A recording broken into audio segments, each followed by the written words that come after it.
দেখো এখানে কি বলছে, বলছে the average weight of 45 student of a school is 55 kg.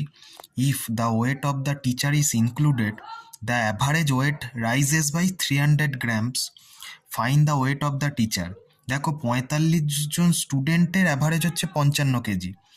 If the weight of teacher মানে টিচার যেই এসে গেল, এখানে যার 45 জন তো থাকলো না, টোটাল 46 জন হলো। তখন কি হলো, 300 গ্রাম করে ওজন বেড়ে গেল এই 46 জনের। বা 300 গ্রামকে আমি লিখতে পারি 0.3 কেজি, কারণ 300 বাই যদি 1000 করি কেজিতে কনভার্ট করলে 0.3 কেজি।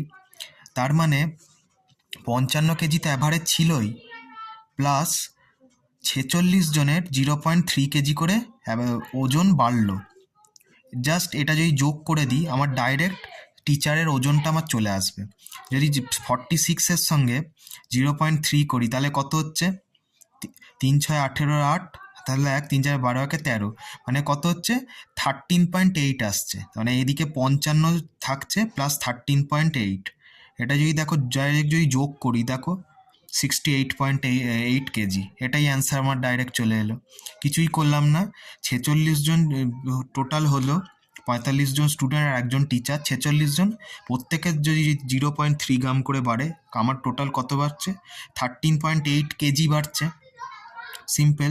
এবার আগে তো স্টুডেন্টের ওজন ছিল 55 কেজি অ্যাভারেজ, এবার সেই টিচারের ওজন যদি বেশি হয় তবেই তো অ্যাভারেজটা বাড়ছে। তাহলে 55 ওদিকে ছিল আর এদিকে 13.8 যোগ করে দিলে 68.8 কেজি, এটা কার ওজন, ওয়েট অফ দ্য টিচার, মানে টিচারের ওজন। এইটাই মানে অপশান ডি, এটাই এর কারেক্ট অ্যান্সার।